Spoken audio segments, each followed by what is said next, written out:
So money, this card is about money, and I guess what we all look at for money is, first thing we have to do is define what is money. And I know it seems easy to just say, oh, it's the cash in my pocket, but it really isn't just that, right? Because if you went and to buy something, right? If I'm going to a store and I'm going to go buy a cell phone, right? Then I can pay for this. I can walk out of there, right? And it's a final deal, and I don't have to give them cash. There's other things I could give them that would allow me to just walk out, and I don't have to make any further payment. All right? Now, credit card, that's not it for me, right? I can't walk out of there and give them a credit card and say that was cash. I could walk out with a phone, but I'm not walking out without any future payment. I still have to pay something. So that's not money. That wouldn't be considered money. Money means I'm done with it. So there's other things that you could do for money, right? And for instance, what would substitute for money? Of course, cash is one, but you also could put in demand deposits, and demand deposits are just checking accounts, right? So now, if you look at a checking account, it's not just a checking account. Really, it's like a debit account. And a debit account would fit into there. So when you're able to bring money in through a debit account, that's the same thing as cash. There's not a difference between this and this, right? You still walk out with the product and you don't have to make any further payment. So looking at what is money has a couple attributes or characteristics, and so there's some things that we consider money. And let's just face it, right? There's no value to your money, except for the fact that somebody thinks it's worth something. Right? There's nothing behind your money. The gold went out in like 1967, so there's no gold behind your money. There's nothing behind that at all. If you bring that money to the bank and say, I want, can I cash this in? They're going to give you newer money. They're just going to say, here's your, they're going to give you, like instead of old Federal Reserve notes, they'll give you new Federal Reserve notes. That's about it. So you're not going to walk out of there with a lump of silver or gold or anything. There's nothing behind it. But it's a medium of exchange. In other words, people take this and they assume that it has some value to it. But if it wasn't going to be worth anything, let's say tomorrow, then nobody would be taking it because it's valueless. The money itself does not have value. It's called fiat money, so it doesn't have any value. But what has value is the fact that people think this has value. I know it sounds kind of weird, but that's what that means. Okay, so it has to be generally accepted. Money has to be generally accepted as a means of final payment. It has to be generally accepted as a means of final payment. So we can look at the medium of exchange and say, all right, that's one attribute. It has to be something that people are generally accepting. So would diamonds be money? No, because people can't pay for things with money. Do they have value? Yes, but they're not money. Gold, same thing. I mean, you can't, does it have value? Absolutely. But you can't pay for it. You can't go to the grocery store and take your gold, chunk of gold, here's some money for my groceries, because it's not generally accepted. I mean, so it has to be generally accepted. It has to be a store of value. That would mean that it will have some value. It has you can put it away, right? Wait for tomorrow, and it's still going to be worth something. So you can store value, right? So it's we all some people here are probably already saving for retirement, and you're not even so all you're doing is you're taking your money right now and you're saying I'm not going to spend it now, I'm going to spend it later. And that would mean that you think it's going to be worth something later. Otherwise, if you think it's not going to be worth anything later, you should spend it all today. Right? At least get something out of it. So the store of value means that it should hold its value in a unit of account. Because what happens with the unit of account is that you kind of get an idea of what money's or something's worth by looking at what it costs. right? So if you go and you're looking at a car, for instance, you see car number one is a Ford Fiesta or something, and then car number two is is a Lexus, right? Say 330 or something. Okay. Then you look, and so one of them has a higher price tag than the other. So you think that that means that there's more value to the one that has a higher price tag.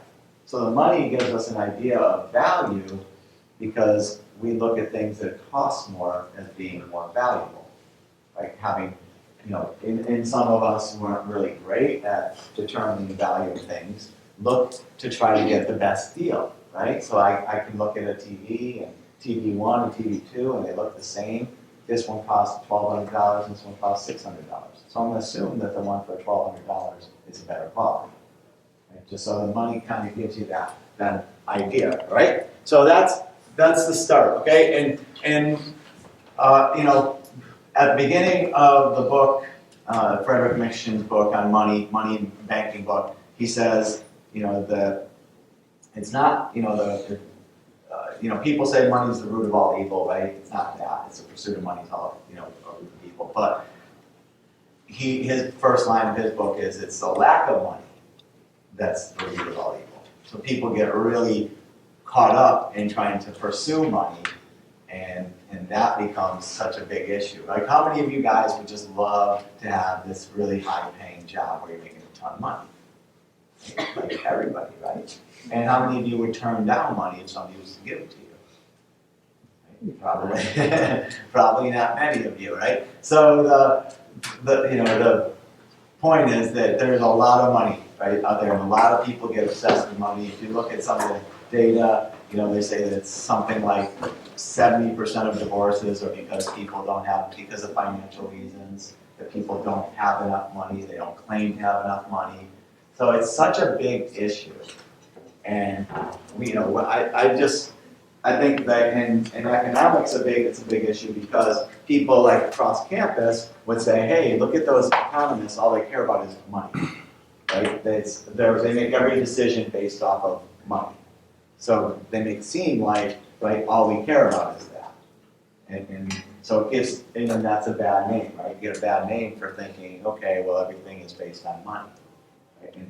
And so this is what we're going to do in this class is kind of hopefully demystify it and kind of explain where money comes from, what money is, how it's created. But also, I want, on a personal level, I want you guys to understand that this isn't, the end all, right? If we did at the beginning of the semester, we talk a little bit about, what are the goals of the government, what are the goals of society, and making a ton of money isn't necessarily the goal, right? I mean, there's other things that matter a lot. So, but it is something that we have to put into perspective because we're the ones in this class where everybody thinks all we care about is this. So let's take a look at what money is, right? So how is money created?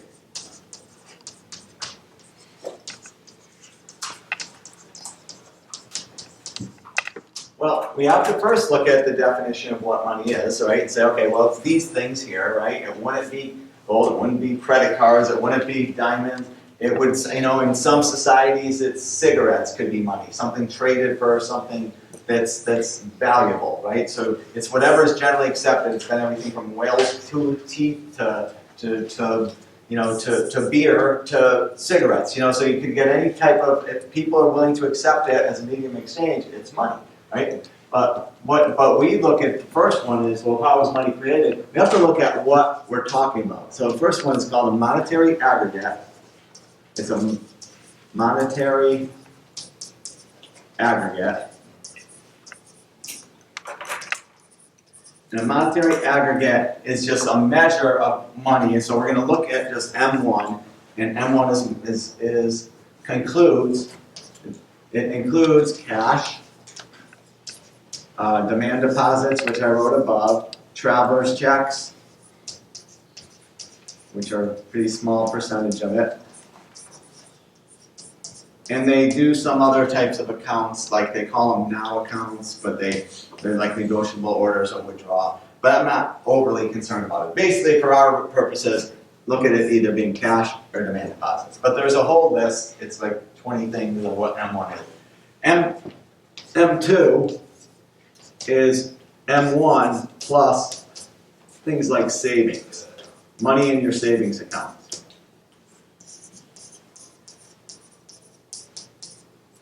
And so basically we have checking accounts here and savings accounts here, as if there's a difference. And there used to be quite a difference, you know, because in the old days, when you put money into a savings account, it actually actually has a language there that they don't have to give you your money back for 30 days.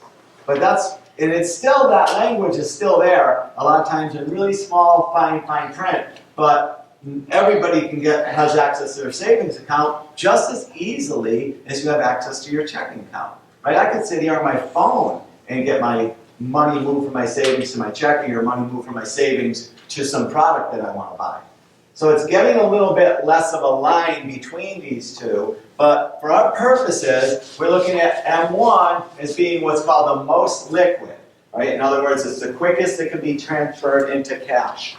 So liquidity just means how quickly can something be turned into cash. So liquidity would be, you know, what would be more liquid? You know, let's say cash, right, would be the most liquid. But let's say what would be the more liquid, a house or a stock? Stock, right? Because, you know, you could quickly turn that into cash, all right? A car or a bond? A bond, right? Because you can sell those like that, okay? But you can't sell your car too quickly, you can't sell your house too quickly, and so you look at it like, what can I turn quickly into cash? And so that's what's called so liquidity just means the speed of which you can turn something into cash. All right, so we have these two, and so now how is money created? Well, we know that there's different aspects of this, but there's also a definition of something called reserves. Reserves are money held in bank vaults. So that would be cash. Let's just say cash. Sorry, money. So that would be considered reserves. And the other part of reserves are money held, this will be actually money, in the accounts, bank accounts at the Federal Reserve Bank.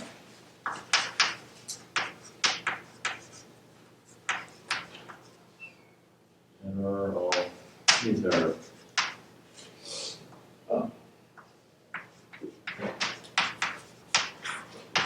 So these are basically your two main components of reserves. So we have one being this, and two being that. And reserves can also be broken down into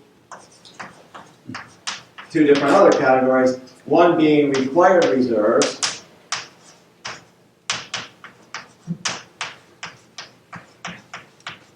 and another one is called excess reserves.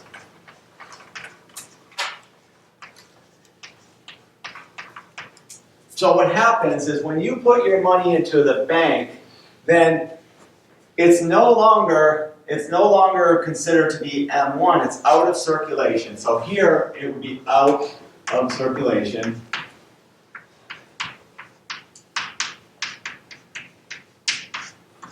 And so when they keep that money, they're holding it in their vault, then that's no longer in the economy, right? So it has to be spent before it's in the economy, or cash has to be in the economy. But that money it's obviously can't be considered M1 because it's the cash part of it, right? But what does happen is that demand deposits will go up, all right? And I'll explain that in a second here, right? So, yeah, question? All reserves are out of circulation is what you're saying? Reserves would be considered like out of circulation, Okay. right? So what happens is banks have bank accounts. So banks bank at the Federal Reserve Bank. So the Federal Reserve Bank is the bank's bank. We bank at the bank, right? We bank at South State Bank and Bank of America and Wells Fargo, right? That's where we bank, but the banks bank at the Federal Reserve Bank. So they have to have a bank too. And not every bank has to have an account at the Federal Reserve Bank, but the big ones do. And every bank has to be connected to the Federal Reserve Bank. So for instance, we have, let's say, South State Bank, right? They're small.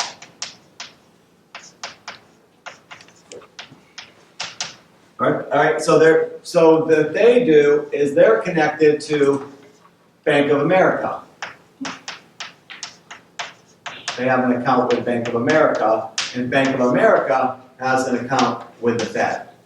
So this Bank of America is called a correspondence bank, okay? Because so everybody kind of has access to the Federal Reserve Bank, okay? But we really focus a lot on these bigger banks because bigger banks make up the majority of the volume in the banking system. So the banks bank at the Federal Reserve Bank, and they have to keep what's called reserves there. So when you put $1 into the bank, they can't spend the whole thing. They have to keep a portion of that in what are called reserves. And that reserve requirement is set by the Federal Reserve Bank. It's a percentage of all the money that's put in has to be held at the Federal Reserve Bank. Okay? So that you can't spend it all. They can't go out and spend everything. They have to keep a certain percentage in there. All right, so here's how that working. All right, so we have these reserves that can be held in the bank. So the Federal Reserve Bank requires all these banks to hold money in reserves. They can either hold it in their own bank through vault cash, or they can keep the money in the account at the Federal Reserve Bank. Very important thing here is this money here is called federal funds. Okay, so if you're here with federal funds rate, think about that. Yes. So what was the relationship between South State and Bank of America? You said correspondence, This is right? a correspondence bank. Yeah. Okay. So they have to go through a correspondence bank. Okay, because they're not going to all correspond. Okay, so they have to go through the next bank up. Okay, so let's look at this whole, how is money created thing. Now that you have a little bit of a background here. How is money created? Well, there's a couple ways. One, it can be printed. And usually, when money's printed, usually that's directly done through the Federal Reserve Bank. And they don't just print money and just throw it out there in society. Usually what they do is they buy something. So they create new money to buy something. And usually what they buy are treasury securities, treasury bonds or bills or notes. So it could be printed, right? And so that's one way to look at this, okay? Money can be directly put out into the society through the Federal Reserve Bank. So this goes through the Fed when they buy something.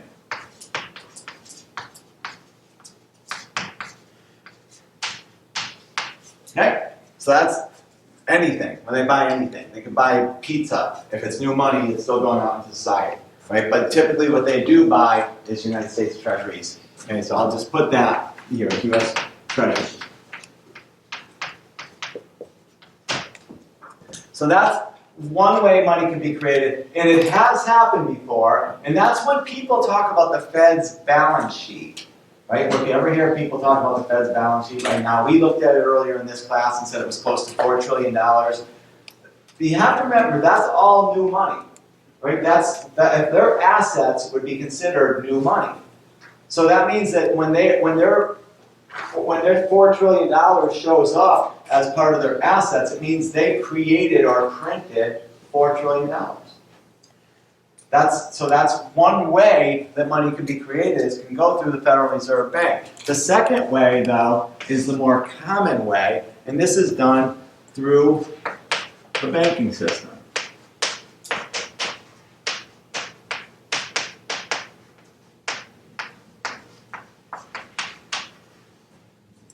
Okay, so this is a little bit different because now we have to kind of go through this because this is more complex. Here, all they're doing is buying something. It shows up as an asset on their balance sheet, and it's just new money into the economy. In other words, they will buy treasuries. All right, they give the federal government $1 trillion. The federal government goes out and spends it. That money is now in the economy.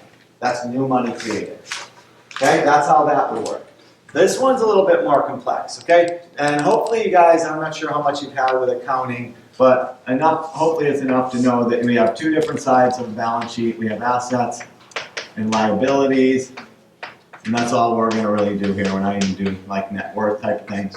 So we'll do Bank of America as our bank. Okay, so we're gonna look at the assets and liabilities. So assets, if you don't know, are those things that you own, and liabilities are those things that you owe. So if you own something, it's an asset. If you owe something, it's a liability. So let's just say that you have a high school graduation party, all right, and you got at that party you got $1,000 in cash. Okay, so and you decide you're going to be smart about this, and you're going to save that money for when you go to college. So what you do is you go to the bank and you put the cash in. All right, so now the bank has $1,000 in cash. Right? What would be the liability side from the bank? They have to have that $1,000 in cash if you want it back. Right. So when you look at your checking account, then you have $1,000 balance. Right? So your demand account or your checking account or your whatever you want to call it, right? You have a demand deposit, right? I'm calling it DD, but it's a checking account. Actually, you'll have $1,000 in a checking account under your name. Okay? So I'll just say it's under my name. Okay? So far, has there been any new money created? Has there been any money lost? So what has happened with M1? Has M1 gone up? Because that's what when I talk about money, I'm talking about M1. What's happened to M1 so far? It stays the same. Why does it stay the same? The assets and liabilities are equal. Okay, but that just means unbalanced, right? I mean, assets and liabilities should be equal, and that's cool, but that doesn't necessarily mean that M1 hasn't changed. Right? It's a demand deposit account, so it's not out of circulation. Okay, so what happens is remember what M1 is, right? M1 is cash and demand deposits, right? Or checking accounts. So what just happened, when I had $1,000 in cash in circulation and we took that out, then we lost $1,000 of cash. So why wouldn't M1 have just gone down when I took that money out of circulation and put it in the bank? Because you just changed it to a different category you didn't want. So you decrease cash, but you're increasing your Right, deposit. because this went up by $1,000. So they took the cash, it's out of society, but now what happens is that demand deposit goes up, and now I'm even. So basically, at this point, there's no change. There's no change in M1, no money's been created, nothing's really happened. I just transferred something from a cash to a checking account, doesn't phase anything. No growth in the economy, nothing changes. All right? You just have $1,000 instead of sitting in your bedroom, now it's sitting in a bank. Right? No big deal. All right. So far, so good? All right. So now let's move forward and say, well, the banks don't make any money off of you holding that cash, and then they don't make money off of the cash, but they have to pay you, typically they'll pay you a low amount for checking account interest. Let's just say, even if it's 1%, let's just say it's something, right? So they're losing money at this point. So what they have to do is they have to make money off of that cash. Otherwise, they're going to go out of business. So they're basically getting your cash from you for 1%. That's all they're going to give you, rate of return. Okay, and some of you, if you check your checking account and you look at the fine print, you might not even be getting anything. You might get 0% for your money. So in other words, they're taking your money and now they're going to use your money to make money. But they're not going to make money keeping it in cash. What do they have to do to make money off of that? Invest. Yeah, or They need to loan it. they need to loan it. The way that banks make money is they make loans. So if they're gonna loan you money for, what are the things that they can make money off loaning you? Businesses, homes. Huh? Businesses, homes, all right?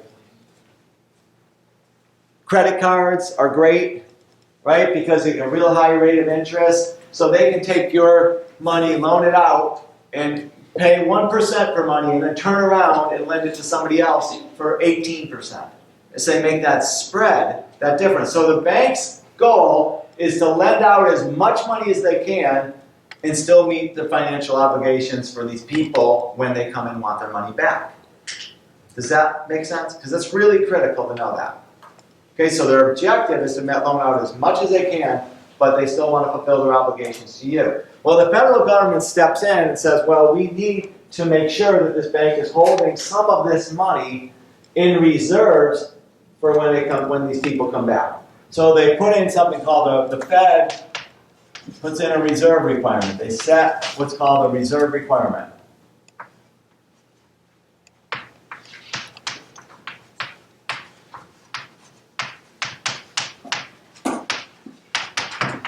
Okay, so they're setting this reserve requirement, and by law, let's just say it's 10%. It's not quite, it's like 12% for bigger banks and 3% for smaller banks, so it's easy for us to just say it's 10%. Okay, so that's pretty realistic that the Fed is going to make them hold 10% of demand deposits.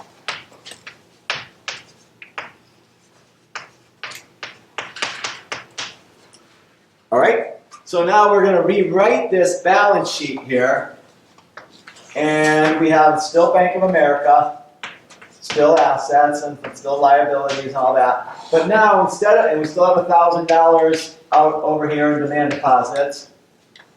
But what we have over here, instead of writing it as cash, we're going to write it as reserves. So we have two different types of reserves. We have required reserves and excess reserves. And remember what I said at the beginning. Reserves are cash held at the bank's vaults. So their total reserves right now are $1,000. Because there's $1,000 in cash held at the bank. So that $1,000 would be considered total reserves. So total reserves is equal to 1,000 to start with in our example. All right. So now total reserves are equal to required reserves and excess reserves. So what would be my amount of required reserves in this example? $100. $100. Where do you get the 100 from? 10% of the demand deposit. So that's called required reserves. So what would be the rest of it? Excess reserves, right. So excess reserves are 900. So can the bank lend out that $100? No. They have to keep it in their bank vault because you may come knock in and want your money back. But they can lend out this excess reserves. So this is the law, right? So this actually happens, right? This isn't just some theoretical thing you see in a class, right? They have to hold a certain percentage of your money in reserves, and it's typically about 10%. Okay. For savings account, you know what their reserve ratio is? The required reserves for savings accounts? 0. They don't have to hold anything. Anytime you put your money in savings, they can lend it all up. But for checking accounts, they have to hold about 10%. And they may hold more, but they don't have to. Right? During like Christmas, they might hold more because more people come in and get their money out or access their money through their debit cards. Right? But they don't have to. They have to hold, by law, they have to hold this reserve requirement. They have this reserve requirement of 10%. Okay, so far, still no change in the money supply. So far, you haven't seen any new money being created. But now, that's going to change. Because what's going to happen is you're going to take, let's say you have this is your customer A. So let's just call it, just say it's Dwayne, okay? So Dwayne has $1,000 in his checking account. He says, I found this really cool TV. I'm gonna buy it. I'm gonna go to Best Buy and buy this TV. Right? So he goes, and remember, he's not taking out, he's not touching the cash, but he says, I'm gonna go to Best Buy, I'm gonna buy this TV. So what he does is he could do it, let's say he does it with his credit card, or he uses, let's say he uses credit card to do it, right? Customer there, he can use his credit card. So what he does is he goes to Best Buy and he buys TV. So now he's basically loaning, getting a loan for $900 for that TV. Okay? That's what happens whenever you use your credit card, you're a customer at a bank, you can use your credit card, you don't have to touch what's in here. You do it all the time, and so do you, right? You use your credit card, even though you have money in your checking, you're using your credit card, that's a loan here, right? Now, so that's money that he has to pay back, it's a balance on his record, right? On this, when he gets his credit card bill, he owes $900. Let's say that Best Buy has an account at Bank of America. So they take that $900 and they put it in the bank. So now their demand deposit for Best Buy have gone up. So now so you go to Dwayne goes, buys a TV, uses his credit card, he owes the bank $900. Best Buy puts the money in the bank or a banking system. It doesn't matter if it's Bank of America. Even if they put it into the banking system, it's still, what happens to demand deposits? What happens to total demand deposits?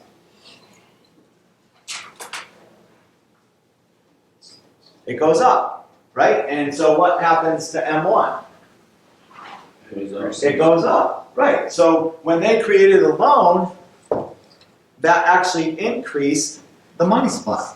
So now we have 1,900 in demand deposits. Remember, we started with 1,000. So by creating a loan, by making a loan, right?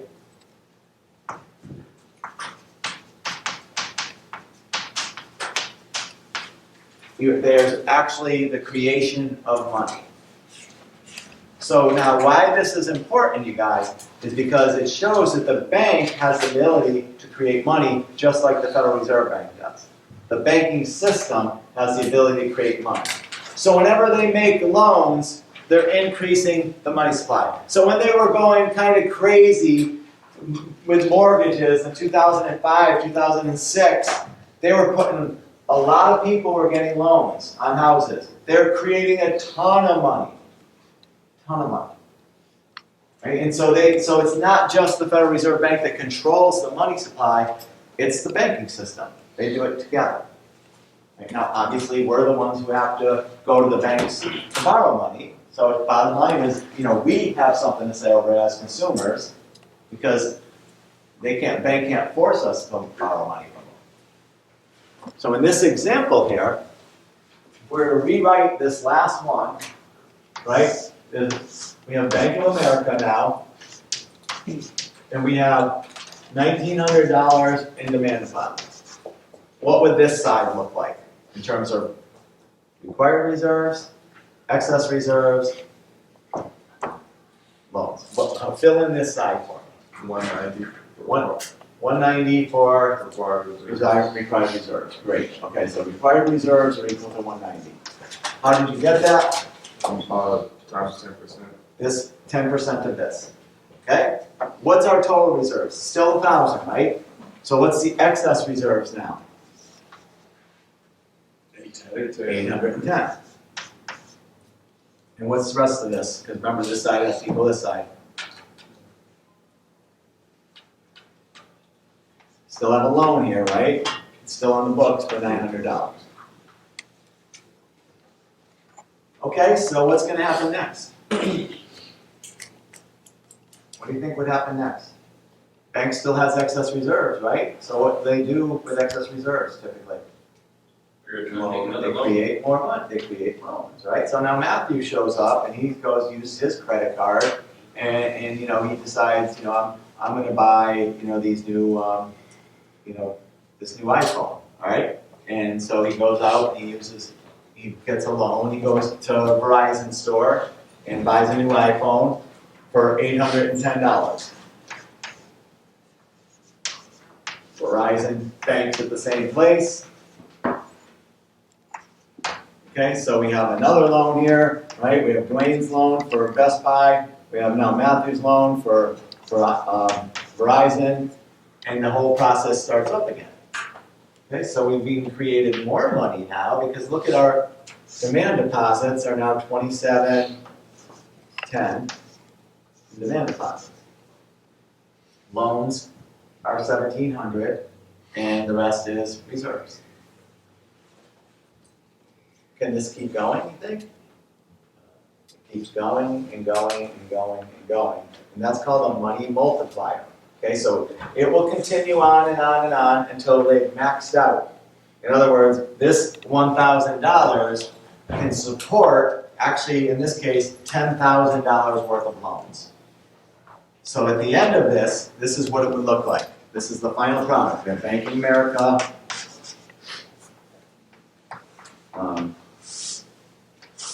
Assets, liabilities. At the end of this, it will look like this. You have required reserves will equal 1,000. Demand deposits will equal 10,000.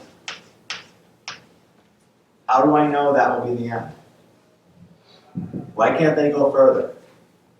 So they won't meet the Fed requirement. Right, because then they won't have enough reserves to go forward, right? Because 1,000 is 10% of 10,000. So they have to stop here. What would the rest of this be? Well, no, there's no excess right now. So excess reserves now are 0. So the loans would be 9,000. So the bank can take $1,000 and create $9,000 worth of loans. So the bank has a lot of power in terms of creating money.